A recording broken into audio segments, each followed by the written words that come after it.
امام حسین کے غم میں ہم برابر شریک ہیں اور ان کے غم میں ہی ہم شامل ہو کر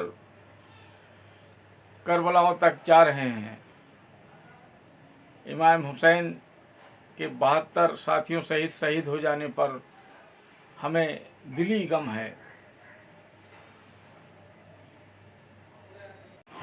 جميع الأنبياء والمرسلين والشهداء والصديقين وجميع عباد الله الصالحين سيدنا ونبينا شفيعنا بالقاسم محمد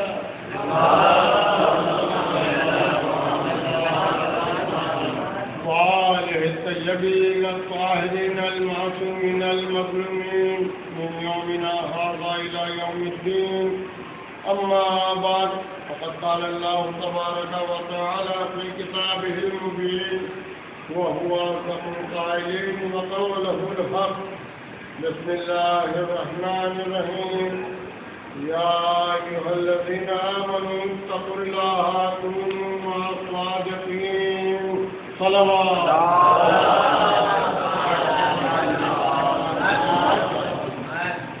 ابھی میں نے قرآن مجید کی بہت مشہور و معروف آیت کی تلاوت کا شرف حاصل کیا ہے۔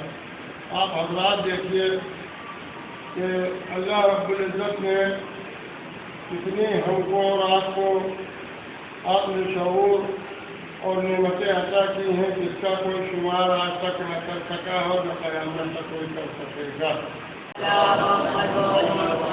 سیرت پاک ایک ایسی سیرت ہے کہ ساری کائنات مل کر کے اگر لکھنا چاہے تو سارے شجر حجر سب بالکل کم پڑ جائیں گے، دریا سمندر صاف سوکھا بن جائیں گے، کچھ باقی نہ رہے گا، چاہے اس میں قلم بنا ڈالے گا، چاہے اس میں دعوات بنا ڈالے گا، ان کے فضائل لکھ دیں گے۔ اصل میں ہوا یہ ہے کہ اس کو جب خلقت آدم ہوئی، ایک نور کو پیدا کیا اور آپ ہی تقسیم کی، نصف میں نور محمد، نصف میں نور علی صلوات پڑھی۔ تو آپ کا اخلاق و کردار دنیا کی کوئی قوم، کوئی ملت، کوئی پیش ہی نہیں کر سکتی، اس لیے کہ نہ ہم آپ وہاں تھے اور نہ وہ لوگ وہاں سے جو پیش کر رہے ہیں۔ نبی اکرم صلی اللہ تعالیٰ علیہ وآلہ وسلم کی جو سیرت ہے وہ قرآن مجید میں آج بھی موجود ہے۔ تلاش کرنا ہم لوگوں کا کام ہے، تلاش نہ کریں۔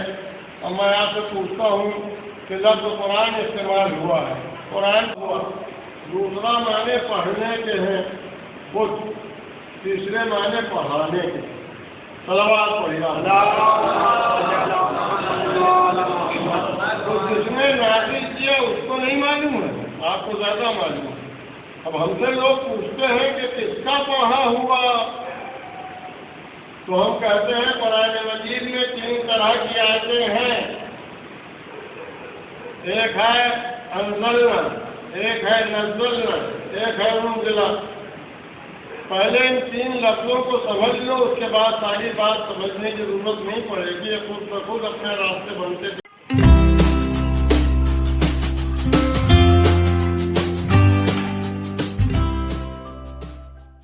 ہمارے عالم کہتے ہیں تو تمہارے عالم کا اللہ ٹھیکیدار نہیں ہے۔ اللہ نے عقل دی، شعور دیا، علم دیا، تم تحقیق کرو۔ خود قرآن مجید نے کہا کہ جو جتنا زیادہ غوطہ لگائے گا سمندر میں اس سے زیادہ معدنیات مل جائیں گے اس کو۔ کبھی مونگا ملے گا، کبھی موتی ملے گا، کبھی زبردست ملے گا، کبھی کچھ ملے گا۔ معدنیات میں ہم نے ہر نعمت سمندر میں اتار کے ایسے بیٹھتے تھے، ایسے احساس تھے۔ لیکن قرآن ایک ایسی کتاب ہے جس میں ان کی سیرت موجود ہے۔ ایک چھوٹا سا ادہرن دے رہا ہوں کہ سارے ارکان جو مسلمان انجام دیتا ہے یہاں سے نماز سے لے کر کے حج تک، اس کو آج تک اتنی تمیز نہ ہوئی کہ ہماری نماز کا پہلا وقت کیا ہے۔ علامہ شبلی نعمانی ہر جگہ تحقیق کرتے کرتے ان کی کتاب کی فوٹو کاپی میرے پاس موجود ہے، 5ویں جلد کی۔ وہ کہتے ہیں اتنی آیتیں ہیں جس سلسلے کی نماز کی وہ میں نے سب اجرا کر کے دیکھا ہے ایسا معلوم ہوتا ہے کہ پیغمبر کے زمانے میں 3 ہی وقت کی نمازیں تھیں. آپ کو شوق کو ٹوٹ دیا تحقیق کرنے کا. کس نے آپ نے کہا تھا آپ تحقیق کریے؟ اگر تحقیق کرنا تھی تو پہلے ہی سمجھ لیا ہوتا بزرگوں سے اپنے یہاں. چلیے کوئی حل نہیں ہے، ہر آدمی کو تحقیق کرنا چاہیے. اب دوسری جگہ لکھتے ہیں کہ اللہ کہہ رہا ہے کہ 2 سرے ہیں جن کے، پھر خود ہی کہہ رہے ہیں، بعض آیتیں بتا رہی ہیں کہ 3 سرے ہیں. اب یہ 2 سرے اور 3 سرے کون سمجھائے گا؟ جن کے اوپر نازل ہوئی تھی کتاب انہیں سے پوچھ لیا ہوتا کہ 2 سرے اور 3 سرے. یہ جو صحابہ کا سلسلہ ہمیں اختلاف نہیں ہے ان سے، وہ جو کچھ کہیں ہم وہ حساب دے رہے ہوں گے، جو ہم کر کے جائیں گے وہ اس کا ہم حساب دیں گے، نہ ہم ان کا حساب دیں گے نہ وہ میرا حساب دیں گے. لیکن سوال یہ ہے، یہ قوم جو بھٹکی ہے، کہ سوال آپ کے سامنے رکھ رہا ہوں علمی. قرآن مجید میں 3 طرح کی امتوں کے ذکر آئے ہیں اور 2 طرح کی حدیثیں بھی ہوئے کہ شیعوں نے الگ سے گڑھ لیا ہے، جبکہ انہیں کے بڑے علماء نے لکھا ہے کہ نہیں پیدا ہو چکے ہیں، وہ یہاں دنیا میں ہیں اور ہدایت کرتے رہتے ہیں وغیرہ وغیرہ. بہت بڑے عالم گزرے ہیں شیخ محمود شرکوت، انہوں نے جو ہے تو فتویٰ دے دیا کہ فقہ جعفری پر عمل کرنا عین اسلام عین دین کے اوپر عمل کرنا ہے. اب آدمی کہہ ہی سکتا ہے، ڈنڈا تو نہیں چلا سکتا. جب اللہ نے پہلے دن کہا تھا یا ایھا الذین آمنوا تقلام کے ہاتھ سے قتل کیے جائیں گے، وہ کون سے علماء ہوں گے؟ 70,000 ایک دو نہیں. اب علی میاں ندوی کی بات آئی. علی میاں ندوی نے لکھا کہ ابھی وقت 50,000 انسانوں کے قاتل اگر شمار کیا جائے تو 50,000 انسانوں کے قاتل. ارے 5 آدمی ہندوستان میں قتل کر دو تو پتہ نہیں کون کون سی دھارائیں لگ جائیں، پوری زندگی جیل میں کٹ جائے. یہ 50,000 انسان کبھی سوچا ہے انسان نے کیا سزا کی تھی انہوں نے جو 50,000 قتل کر کے ڈال دی؟ اس کا جواب کون دے گا؟ ہم دے کے یاد دیں گے. اور پھر ٹھیک ہے 1400 برس پہلے کی تاریخ تھی، آپ کو دفن کر دینا چاہیے.